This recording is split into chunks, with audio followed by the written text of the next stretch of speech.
Assalamualaikum warahmatullahi wabarakatuh. Jumpa lagi dengan saya Susno Duaji di channel YouTube Susno Duaji. Hari ini saya masih tertarik untuk membahas tentang Panji Gumilang dan Al Zaitun, karena ini masih menjadi bahasan di berbagai media, baik media sosial maupun media konvensional. Sebelum membahas ini, saya sampaikan bahwa apa yang saya sampaikan pada channel ini adalah bahasan hukum murni, ulangi, murni hukum. Tidak pada bahasan tentang politik. Apalagi bahasan untuk pesanan, kepentingan politik, kepentingan pribadi, ataupun kepentingan golongan, dan kepentingan lainnya. Tidak ada. Saya tidak kenal secara pribadi dengan Panji Gumilang. Saya belum pernah ketemu secara langsung. Saya belum pernah bicara secara langsung. Saya juga tidak pernah komunikasi di dunia maya. Demikian juga dengan Al Zaitun selaku lembaga. Dan saya tidak pernah berdiskusi kepada pihak-pihak yang menginginkan agar kasus Al Zaitun dan kasus Panji Gumilang dipolisikan dan berakhir di penjara. Tidak. Saya murni kajian hukum. Mengapa saya sampaikan ini? Karena saya tidak mau ada orang yang bersalah dibebaskan. Tidak mau. Siapapun yang bersalah harus dihukum. Hukum harus adil.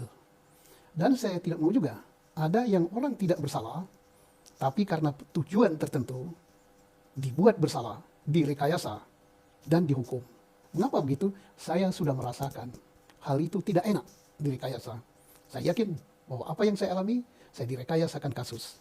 Oh bisa Pak Susno? Ya bisa. Apa yang nggak bisa? Oke, kita mulai lagi pembahasan tentang Panji Gumilang dan Al Zaitun. Ini harus hati-hati menangani kasus ini. Jangan sampai merugikan ribuan santri. Kita harus juga berpikiran, jangan sampai ada pihak-pihak yang ingin agar Al Zaitun ini dibubarkan atau ditutup. Apalagi ada persaingan, apalagi ada upaya tertentu untuk menguasai Al Zaitun.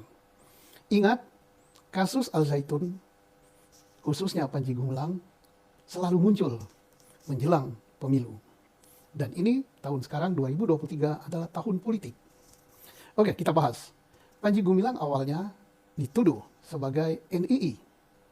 Pimpinannya bahkan. Pertanyaannya, apa iya? Saya pernah menangani kasus NII di Jawa Barat sewaktu saya menjadi Kapolda tahun 2008. Saya proses, dihukum, terbukti di pengadilan. Dan selama proses penyidikan, saya perintahkan untuk dibuktikan sejauh mana hubungannya dengan Al Zaitun, dengan Panji Gumilang. Ternyata tidak terbukti, tidak ada kaitan sama sekali. Tapi itu tahun 2008, 15 tahun yang lalu. Saya tidak tahu kalau 2023. Tapi kita punya aparat intelijen, baik intelijen polisi, Polri, BIN, kemudian BAIS. Saya kira aparat ini sangat-sangat hebat. Tidak mungkin kalau ada yang terkait dengan upaya makar kepada negara ini yang tidak terdeteksi. Saya yakin.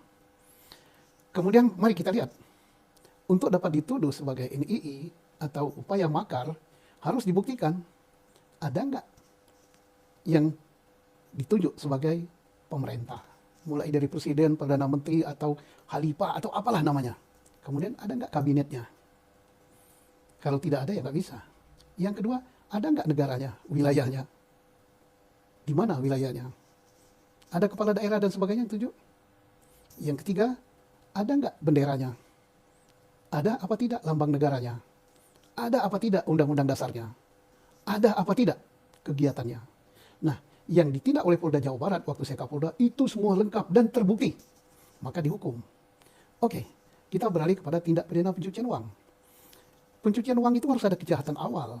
Siapa yang melakukan? Kalau Panji Gumilang yang dituduh melakukan pencucian uang, harus Panji Gumilang yang melakukan tindak pidana awal. Contohnya apa? Apakah Panji Gumilang korupsi? Apakah Panji Gumilang melakukan pemerasan? Apakah Panji Gumilang melakukan tindak pidana narkoba dan lain-lain tindak pidana yang diancam hukuman 4 tahun atau lebih? Kemudian Panji Gumilang mencuci duit itu. Bisa dengan masukkan ke rekening, bisa dengan membelanjakan, bisa dengan mentransfer. Nah, kalau Panji Gumilang tidak melakukan itu, tidak bisa. Tetapi mari kita lihat juga, ada nggak pihak lain yang melakukan kejahatan tadi, kemudian mentransfer ke dalam rekening Panji Gumilang? Ya kalau tidak ada, ya nggak bisa. Oh rekeningnya banyak Pak, mari kita lihat. duit yang dimasukkan ke rekening itu berasal dari kejahatan apa bukan? Berasal dari perampokan, berasal dari korupsi, berasal dari narkoba, dan lain-lain. Harus dibuktikan siapa yang mentransfer itu. Kemudian apa peran Panji Gumilang dalam tindak pidana pencucian uang? Dia bukan pencuci. Kalau ini memang ada, maka Panji Gumilang adalah orang terlibat, bisa membantu, bisa penada, dan sebagainya lah. Pak, duit yang di rekening itu dibelikan kepada tanah, kapal, hotel, dan sebagainya. Nggak masalah. Yang penting duit itu bukan dari kejahatan. Ada yang mengatakan bahwa uang tersebut berasal dari sedekah, dari amal, dari infak dan segalanya. Saya kira sampai sekarang kita tidak pernah menghukum orang yang menerima amal, sedekah, infak, dan lain sebagainya. Pak disalahgunakan. Gimana nyalahgunakannya? Kalau infaknya untuk dia, ya terserah. Mau dibelikan sawah, mau dibelikan apa, itu terserah.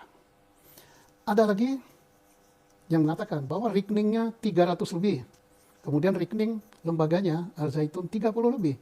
Itu bukanlah tindak pidana pencucian uang. Bebas orang punya rekening. Mau 100, mau 200, mau berapa. Yang tidak boleh itu adalah rekening itu digunakan untuk kejahatan. Itu yang tidak boleh.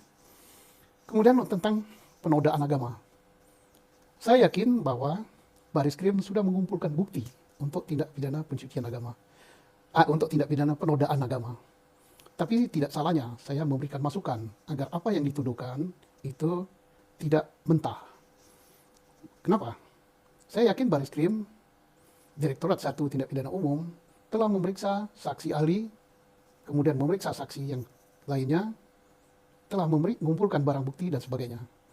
Yakin saya.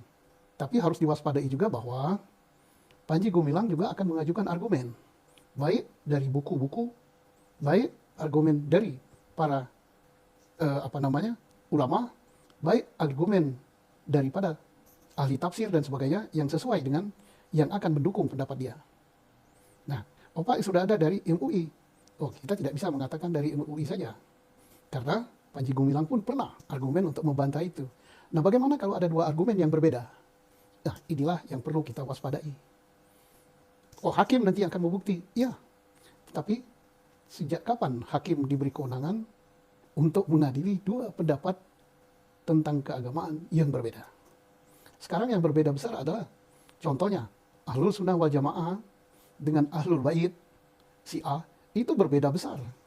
Dengan Ahmadiyah berbeda besar. Apakah Ahlul Bait dan Ahmadiyah yang tidak sama dengan Ahlul Sunnah itu sesat? Harus diadili? Tidak. Nanti bisa geger kita dengan Iran ya pusatnya. Nah, jadi itu suatu hal yang perlu kehati-hatian. Tapi bagaimanapun juga kita bersyukur dengan Baris Krim, dengan Polri yang telah cepat mengambil langkah untuk menahan dan menyatakan sebagai tersangka.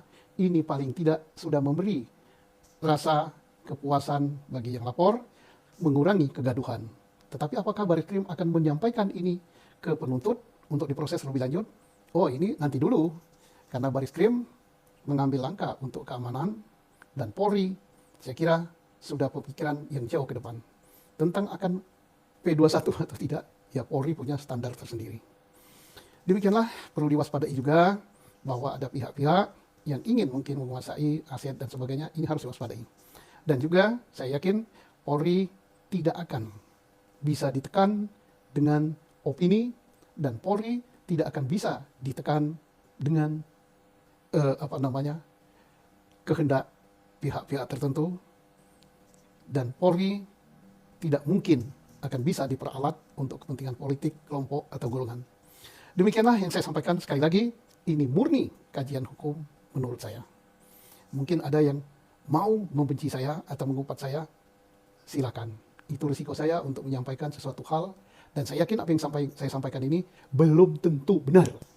Kita punya sudut pandang yang berbeda, silakan, tapi jangan menghujat masalah pribadi, jangan berkata kotor, dan sebagainya. Mari kita beradu argumen. Dan kalau ada hal yang kurang berkenan, saya mohon maaf. Wabillahi taufiq wal hidayah. Wassalamualaikum warahmatullahi wabarakatuh.